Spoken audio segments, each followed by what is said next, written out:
मतलब इस साल जो है आईपीएल में सबसे अगर खराब टीम है तो आरसीबी है। हमारा कहने का मतलब ये है कि ये जो बात है, ये बात वीरेंद्र सहवाग जो भारत के पूर्व खिलाड़ी रह चुके हैं, ओपनर, वो बोले हैं कि आरसीबी इस साल मतलब आईपीएल की सबसे खराब टीम, मतलब पता नहीं क्यों जीत रहे हैं। उनका कहने का मतलब ये है, जो दिल्ली के मैच में खेला गया ना, दिल्ली कैपिटल्स और आरसीबी के मैच जो खेला गया उसमें उनका कहना है कि इस साल आरसीबी कैसे जीत रही है हमको मालूम ही नहीं, क्योंकि उनके पास कोई प्लेयर ही नहीं है, ऐसा कहना है उनका। क्योंकि आप मतलब वो बोल रहे हैं कि इतना कम स्कोर में आरसीबी 175 रन स्कोर बनाने के बाद भी 20 ओवर तक कैसे ले गई, क्योंकि उनके पास गेंदबाजी ही नहीं।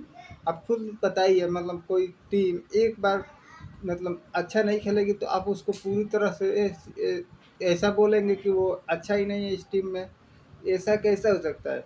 हाँ, मैं मानता हूँ कि आरसीबी वहाँ पे हारी है जहाँ पे मतलब आखिरी के 5 ओवर में हार चुकी थी आरसीबी।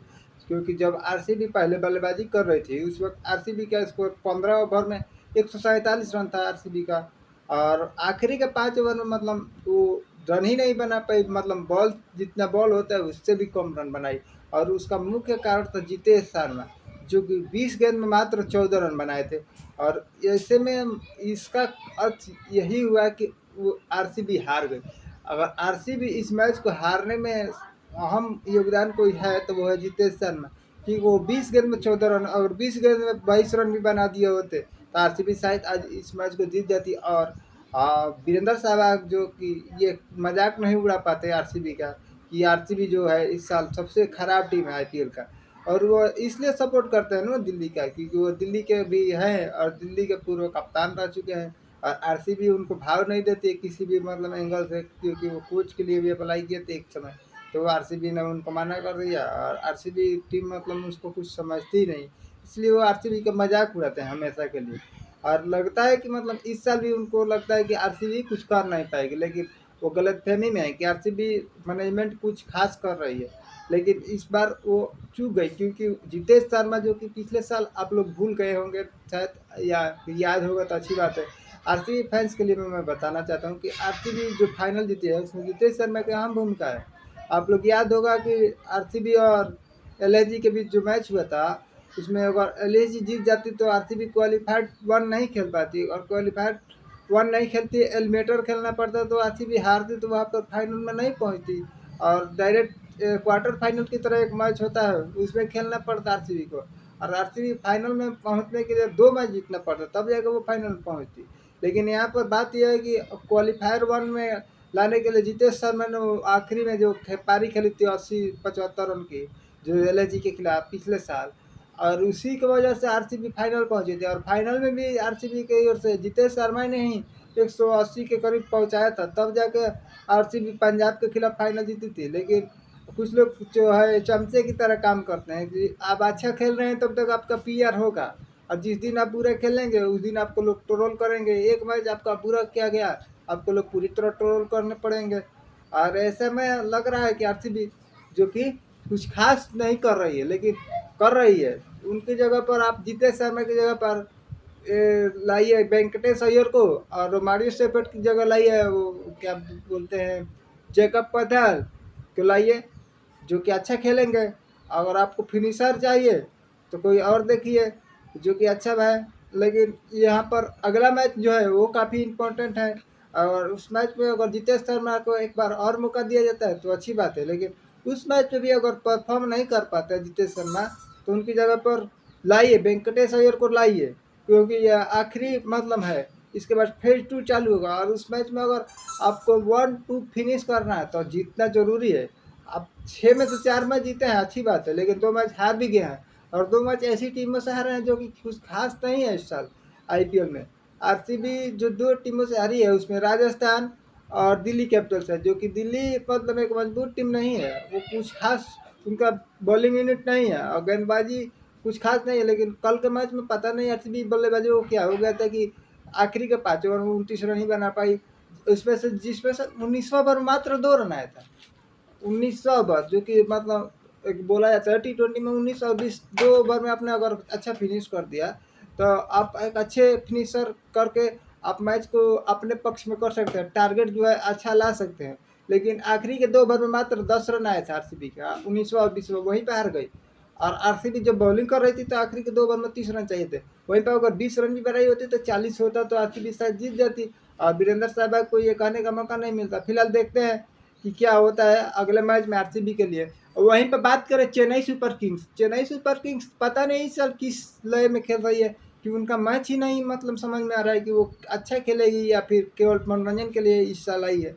अब देखिए ना आरसीबी और दिल्ली के बीच तो अच्छा मैच हुआ था, उसमें तो मतलब कांटे का टक्कर हुआ था। लेकिन जो ये सीएसके और एसआरएच के बीच हुआ था उसमें तो सीएसके आसानी से जीत रही थी और पता नहीं वो क्यों हार गई। इसका मुख्य कारण कौन है पता है? ऋतुराज गायकवाड़ है, जो कि आपको 7 मैच हो चुका है और अभी तक वो 20 रन से ऊपर नहीं बना पाए हैं और ओपनिंग नहीं कर रहे हैं और उनकी जगह कोई और खेल नहीं रहा क्योंकि वो कप्तान है। अगर सीएसके की बात करें तो सीएसके अगर चाहे तो अपनी मतलब टीम को अच्छा लय में लाने के लिए वो कप्तानी संजू सैमसन को दे दे क्योंकि वो अच्छी रहेगी। संजू सैमसन एक अच्छे कप्तान है। आप लोगों को याद होगा संजू सैमसन ने राजस्थान रॉयल्स को एक बार फाइनल में पहुंचाया था और उसमें वो रन भी बनाते थे। लेकिन ऋतुराज गायकवाड़ जब से कप्तान बने हैं सीएसके का तब से वो कप्तानी करना तो भूल गए और साथ में बल्लेबाजी करना भी भूल गए क्योंकि सीएसके जो जीती है 2 मैच उसमें वो कुछ नहीं किए हैं और हार रही उसमें भी वो कुछ नहीं कर रहे हैं। और अगर सीएसके कप्तान बना देगी संजू सैमसन को तो उनकी जगह पर ऋतुराज गायकवाड़ की जगह उर्विल पटेल जो कि पिछले साल काफ़ी अच्छा खेले थे ओपनिंग में, लेकिन उनको मौका ही नहीं दे रहे, बैठा ही रही है बेंच पे। और मतलब आप लोग देखिए ना, और वो जो मैथ्यू शॉट थे, मैथ्यू शॉट जो हार के मुख्य कारण है सीएसके का, वो 2 ओवर में 35 रन दिए थे और रन बनाए 35 गेंद में 30 रन। वह 35 गेंद में 45 रन भी बनाए होते तो सीएसके शायद जीत जाती। 10 रन जो शॉट रह गया था वो नहीं होता। लेकिन यहाँ पर तो दाद देनी पड़ेगी एसआरएच का भी क्योंकि 12 का रन रेट से कोई पावर प्ले में रन चेज कर रहा है और 12 का रन रेट से आप 6 ओवर में 75 रन बना दें, उसके बाद 14 ओवर में आप 120 रन डिफेंड कर लें तो ये भी तो एक अच्छी बात है। लेकिन सीएसके मैनेजमेंट पता नहीं क्या कर रही है कि ऋतुराज गायकवाड़ को नहीं कप्तानी से हटा रही है नहीं ओपनिंग से नीचे ला रही है। और सीएसके दोनों में से कोई एक करे तो समझ में आएगा, लेकिन वो सीएसके जो ओपनिंग में उनको ही भेज रही है और कप्तानी में वही कर रहे हैं, लेकिन कोई रिजल्ट ही नहीं आ रहा है। और रिजल्ट लाने के लिए तो कुछ तो चेंज करना पड़ेगा ना। आप देखिए ना मुकेश चौधरी जो पिछले मैच में मतलब जो है उसमें लगातार 2 गेंद पर 2 विकेट लिए थे, लेकिन उसके अगला ओवर उसको मिला ही नहीं। पूरा 20 ओवर सीएसके मतलब बॉलिंग कर चुकी थी लेकिन उसके बाद उसको ओवर ही नहीं मिला। तो आप सोचिए कोई हैट्रिक पर गेंदबाज है और उसको एक भी ओवर नहीं मिले उसके बाद, तो उसको क्या लगेगा कि आप हमारे साथ मतलब क्या कर रहे हैं, कुछ सोच ही नहीं रहे हैं हमारे गेंदबाजी के बारे में। अब 20 ओवर पूरा मैच खत्म हो जाए उसके बाद भी आपको गेंदबाजी नहीं मिले तो आप सोचिए ना।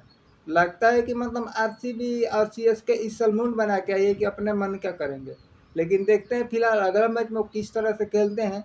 और आरसीबी और सीएसके अपने जीत के तरफ अक्सर मतलब बैकफुट पर से आती है वापस कि नहीं आती है या फिर कुछ और होता है। फिलहाल आज का मैच जो है 2 मैच है आज का भी, और वो देखते हैं दोनों मैच में जो आरआर और केकेआर के बीच है और एक पंजाब और लखनऊ के बीच है। दोनों में से देखते हैं कौन सा अच्छा खेलती है। फिलहाल आगे चलकर हमारे चैनल को सब्सक्राइब कीजिए, जानकारी लगे अच्छा तो, और कमेंट कीजिए, लाइक कीजिए कि किस टीम को कौन सा मतलब खिलाड़ी को चेंज करना पड़ेगा, किसकी जगह पर किसको खिलाना रहेगा तो सही रहेगा, और किस कप्तान को हटा कर कौन सा कप्तान लाए ताकि सीएसके जो अच्छा परफॉर्म करे। उर्विल पटेल को खिलाना चाहिए कि नहीं, ये आप हमारे कमेंट में ज़रूर बताइए। तब तक के लिए धन्यवाद, थैंक्स।